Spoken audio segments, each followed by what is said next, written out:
কাছে আমি অনুরোধ করছি, বাবা আমি ভালো হাত চলতে পারি, থাকতে পারি, আপনাদের কাছে আমি খারাপ দোয়া করি, আমিও দোয়া করবো আপনাদের বাচ্চা কাচ্চা নিয়ে সুখে করতে খাবে। আসসালামু আলাইকুম। আমি আজকে চলে এসেছি সেই অসহায় বৃদ্ধ দাদির বাড়িতে। তো দেখা যাক দাদির কি অবস্থা, একটু দাদির রুমের ওইখানে যে তারপরে শুনি। সেদিন দাদির আমি ভিডিও আপলোড করেছিলাম, আপনারা নিশ্চয়ই ভিডিওটি দেখেছেন। আর এই যে এই ঘরটাতে কিন্তু দাদি থাকে। তো এই যে দাদি কিন্তু এই যে এখানে।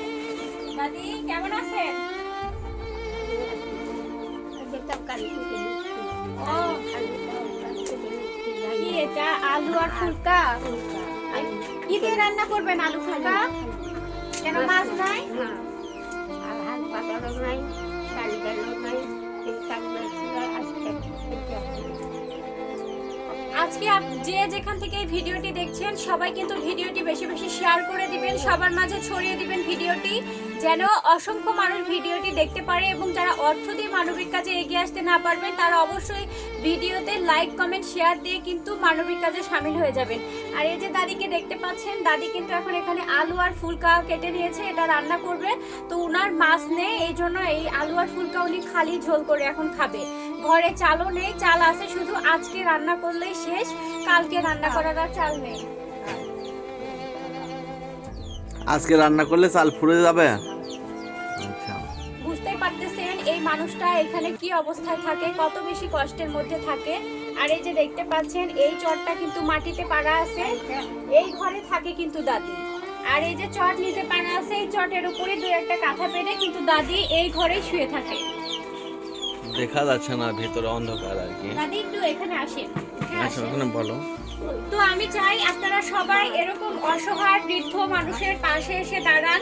আপনারা একজন একজন করে এই মানুষগুলোর পাশে এসে দাঁড়ালে কিন্তু এই মানুষগুলো একটু ভালো করে খেয়ে পড়ে শান্তিতে বেঁচে থাকতে পারে। তো আমার একটাই চাওয়া আপনাদের কাছে, তো আমার কাছে আমি অনুরোধ করছি, বাবা আমি ভালো হাত চলতে পারি, থাকতে পারি, আপনাদের কাছে আমি খারাপ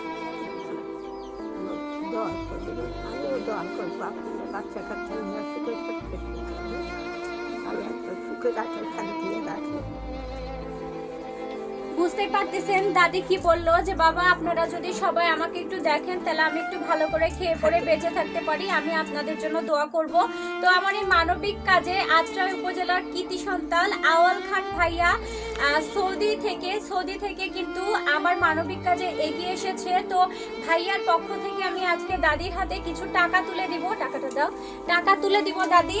সৌদি প্রবাসী ভাইয়ার জন্য, আওয়াল খান ভাইয়ার জন্য দোয়া করবেন এবং ভাইয়ার বোনটির জন্য দোয়া করবেন, আল্লাহ যেন তাদের মনের আশা পূর্ণ করে। দিতে পারে